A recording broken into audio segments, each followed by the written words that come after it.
Salutations all, this is Juiciest Slice, here to discuss what I consider a weird film. The 1978 drive-in movie of the year and infamous video nasty, the twisted horror romp, The Toolbox Murders. Thank you to anyone taking the time to check this out, I deeply appreciate it.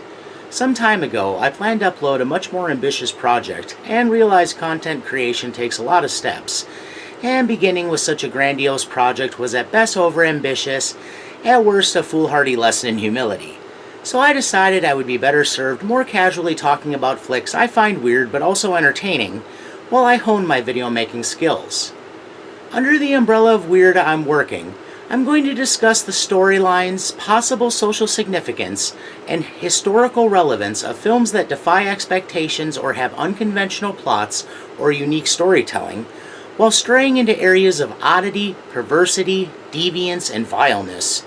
You know, all the horrific stuff YouTube loves to hate. So what happens when you mix home invasion with some slasher and family drama?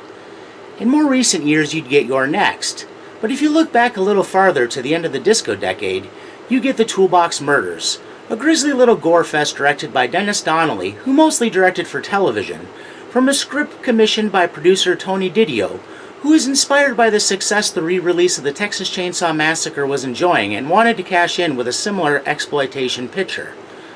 The film stars the late character actor Cameron Mitchell as the nefarious killer, animal rights activist Pamela Ferdin as the primary victim, former child actor Nicholas Beauvais as the primary victim's brother and would-be hero, and Land of the Lost television series star Wesley Eyre as the killer's nephew and accomplice.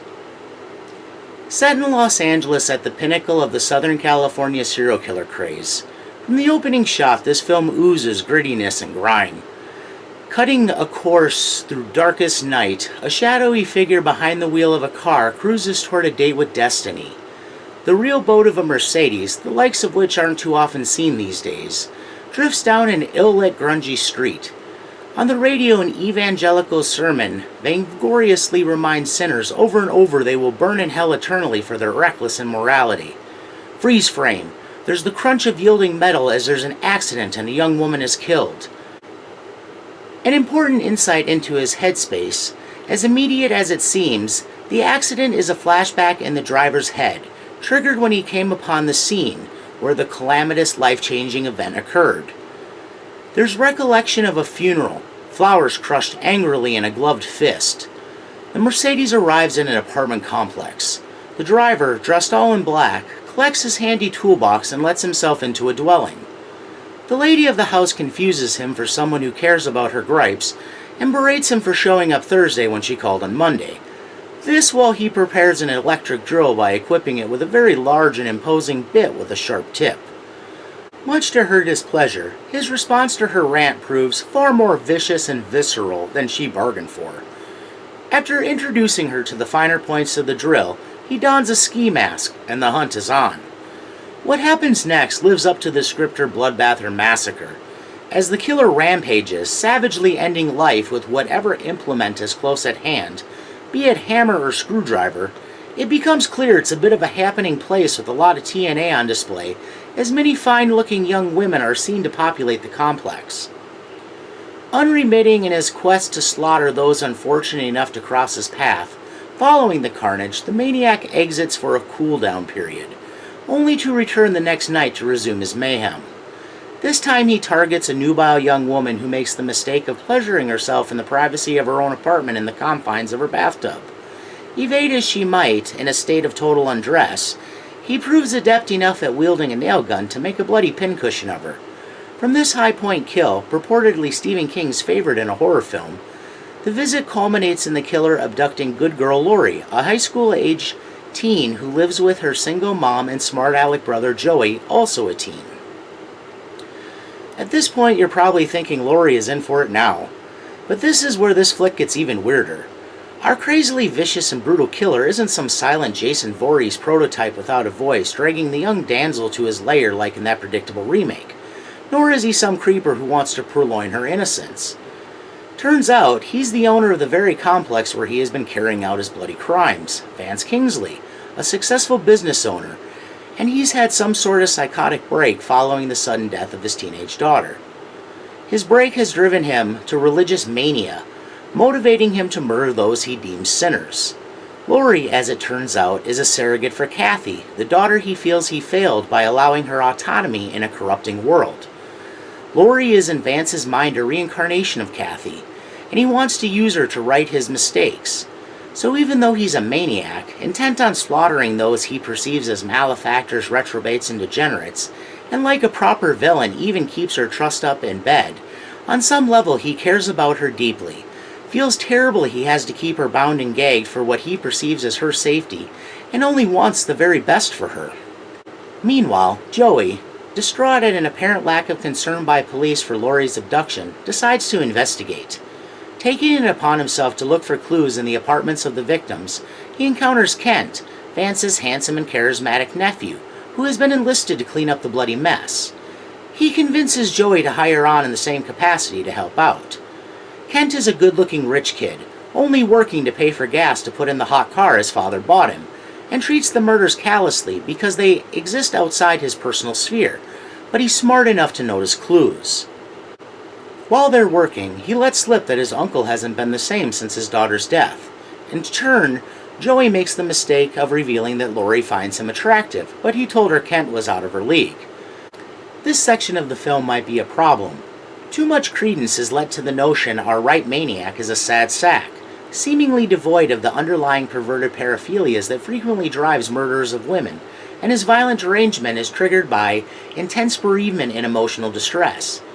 Once the killer is revealed as a pathetic, broken man, the film falls into the When a Stranger Calls, original not remake, trap of introducing a pitiable human monster, which mitigates some of the fear factor even though he remains very dangerous. When he's with Laurie, he's uncomfortably upbeat, cheerful in the face of his horrific crimes, believing he can solve all of her sadness with a lollipop. In this case, the film still has a trick up its sleeve though. Kent enters his uncle's home and sees Laurie bound to the bed, and does nothing, hinting either at complicity or something else. During a discussion with a detective, Joey puts together that Vance is the killer, which I would say is a great example of useless authority in horror and commentary on law enforcement bias. Why can a teenage boy ferret out that the flourishing businessman is the guilty party when the seasoned investigator can't? Likely, the detective is unable to see the forest through the trees because Vance, as a successful middle-aged white business owner, in no way fits the picture of a bloodthirsty psycho. Driven by his deduction, Joey makes a beeline to Vance's house, observed by Kent. He sneaks into the garage and finds evidence of Vance's guilt, only to be confronted by Kent, who has a psychopathic turn, leading to a very bracing and horrific scene, one that makes a lasting impact on anyone with a pulse. Kent douses poor Joey in accelerant, and right there in the garage, while the boy struggles for his life, flicks a lit match on him, incinerating him alive. Kent claims he's protecting his family, but his actual motives become apparent when he confronts Vance, who is with Laurie, and whips him into a state of frenzy by claiming he and Kathy engaged in an incestuous relationship. Vance ends up getting the business end of a kitchen knife, and Kent emerges to go free Laurie with a large scissors. Her relief is short-lived when it becomes clear that his comforting is a prelude to something else when he begins getting frisky with her. In no position to fight, Laurie is forced to indulge Kent's desires. Afterward, believing he's invulnerable to Laurie because he equates the act to them entering into a marriage, to her horror, Kent casually alludes to killing Vance and Joey and proclaims that no matter what, they'll be together. At the absolute nadir of her life, Laurie observes the scissors used to cut her loose, and it's obvious she has only one option. Cut to a bloodied and traumatized Laurie walking away into the night, an intertitle informing us she spent 3 years institutionalized before returning to a normal life. And there you have it. So what's it all come down to? The nitty-gritty. Linda Gross of the Los Angeles Times denounced the film as degenerate, unmotivated, and pornographic trash, and to add insult to injury called the direction flaccid and voyeuristic. Is she right? Or does this bleak movie possess some social value? Intended or not, I would say yes. I see this as a film about distrust of a changing society in general and mistrust of people specifically. In the context of the era the film was released, For the first time in American history, disillusionment of government was being magnified into outright distrust of the very institution. Richard Nixon left the presidency in disgrace, and Gerald Ford, by immediately absolving him of his crimes with a convenient pardon, showed Nixon's heartfelt resignation was more a ploy to avoid being the first former president to get indicted. As for Gerald Ford, towing the party line was political suicide, and guaranteed he would lose the '76 election. His klutzy nature was lampooned mercilessly on Saturday Night Live, and while playing him added to the luster of Chevy Chase's rising star, Ford was relegated to a national joke. The Democrat nominee, a peanut farmer from Georgia and true Washington outsider, Jimmy Carter assumed the presidency and all the problems that came with the office, which led to 4 years of deep unease and political backdoor scheming that ensured Carter's presidency would be a failure. So times were bad on both sides of the political aisle, which reflects in society. Look at the gridlock and hostility we see in an even more polarized world today. On January 13th of 1964, Bob Dylan's album, The Times They Are A-Changing, was released, and the sentiment couldn't have been more on the money. On the one hand, some were waking up to new ideas of what freedom meant and seeking greater inclusiveness for all, while on the other hand, factors were solidifying to hold back growth and divide people as much as ever. Following the 60s, which saw the swinging sexual revolution, first-wave feminism, the debacle of the Vietnam War, science landing man on the moon, Time magazine questioning if God is dead, the Equal Pay Act, various new wave movements, the end of the prohibitive Haves Code in Hollywood, and civil rights making huge strides, with traditional mores seemingly breaking down, conservatism felt under attack and was pushed to a breaking point. Religious fanaticism was taking root as more started espousing apocalyptic viewpoints, believing these radical changes were a sign of the end times, which would even be a stance echoed by future President Ronald Reagan while in office. This is not an indictment of the religious, as it is my belief, barring doing injury to others, people should be able to worship how they choose. This is an indictment of the religiously unhinged, who see their brand of faith as a justification to commit any evil they see fit because God. Which brings us to Vance and his skewed viewpoint. It's like he blames his daughter's death on the freewheeling liberal lifestyles taking hold in society, ones he sees exemplified in the very apartment complex that grants him his status.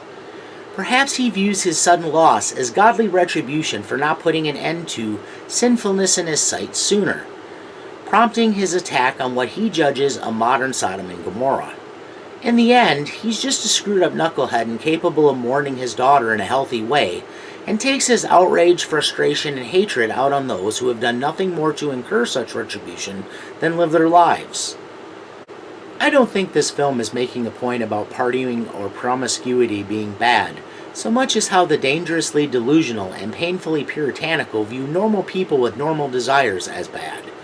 Vance is a detestable killer marching to his own drumbeat, too overwhelmed by grief, regret, and unresolved feelings to see out of his bubble of insanity. He kills because he feels justified. A normal state of affairs, it was a time when it was easy to blame problems on the ills of society, or those someone judges and assigns as the ills of society. Vance decided his own tenets were the evils poisoning the world, and thus acted as judge, jury, and executioner, only for a psychopathy to boomerang with Kent's betrayal. Was this familial slaying a message about mental illness running in families? I wouldn't go that far. It seems the film had lost too much tension by removing Vance as an immediate danger to Laurie, so to regain footing, made Kent the primary threat.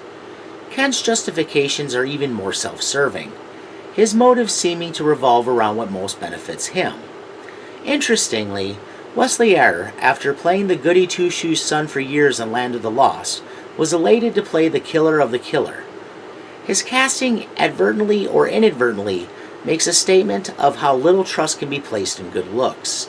A handsome, charming young man, Kent typifies the sad fact Ted Bundy rubbed in the face of the nation when first arrested in 1975 for a series of murders of young women in the Pacific Northwest. Namely, even handsome, eloquent, suave, seemingly successful men can be chameleonic monsters hiding the darkest of dark sides. The sort of evil lust Vance was trying to stamp out is maybe what drives Kent, perhaps commentary about how we don't necessarily need to look beyond our own lives to find and root out evil. Justifying the torturous murder of Joey as a necessary evil to protect his family from exposure, when prevented with an opportunity to make Lori his own, he quickly betrays the very family he was protecting. Is his claim of incest for sake of provocation or actually true? Does it matter? In regard to his character, whether the feelings were reciprocated or not, he was clearly attracted to his cousin, so it's insight into his openness to depravity. There is no question of his awareness, even enjoyment during his killings, whereas Vance might be in some kind of dissociative fugue or stupor. I would say that since he's not only a killer but a defiler, Kent emerges as the greater evil. His good looks offered a facade behind which he could orchestrate his evil machinations and clown others like Joey. But is it possible his good looks even gave him misperceptions concerning the strength of his magnetism and the end leaving him exposed? After all, he foolishly believed Lori's attraction for him would indemnify him from her negative judgment. Since he assumed he managed to possess Lori with his prowess, she was able to take advantage of his assumptions to use his postcoital comfort to end the horror and escape. This film might also have something to say about how some have to assign blame either to reconcile what they don't want to face or to clear their conscience. Kent would say Joey's meddling got him killed. It was his own fault. Vance would say he was giving the sinful their just deserts as retribution for their wickedness. He was doing God's work as a means of penance for his failures. Kathy died because a soured society failed to offer the safeguards that would have protected her from growing up and saved her life. Liberals are at fault for encouraging new freedoms. Conservatives are at fault for not forcing greater suppression sooner. Maybe all of this is making too much of a sleazy, grimy horror flick full of gruesome murders. Is it worth a watch? If you've listened to this point, I think you know if this is the kind of flick you're interested in, so I'll leave it up to you. I would encourage fans of grindhouse cinema to check it out. If you would like to give it a watch, as of June 2022, it's available for free on Tubi. One more thing, if you read about this film on Wikipedia, there's a claim it's based on serial killings in Minnesota committed with various power tools.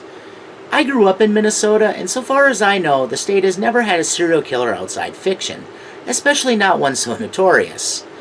If not for the crimes of Lawrence Bittaker and Roy Norris, the real Toolbox Killers, happening after the release, I would think they were the inspiration, but no dice. So if anyone out there knows anything more about that, please illuminate me. Well, there you have it. Thank you for humoring my ramblings. Please share any refutations, opinions, accusations, japes, or other ideas in the comments below.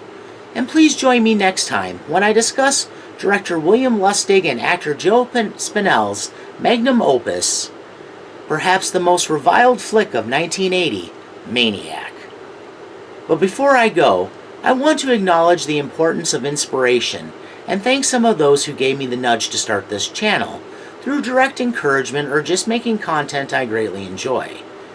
I want to thank the unparalleled Josh Spiegel of Movie Timelines, the gracious and amazing Uncle Pete of your friendly neighborhood Uncle Pete, the ultimate Wolfulite Dr. Wolfula, the alchemist Phelan Porteous, the terrific Carlin Cook, and last but certainly not least, the horror geek and sick flicks maestro Mike Bracken. All of these tremendous content creators have offered a great deal of inspiration, and I'd advise everyone to check them out and subscribe to their channels. Bye now.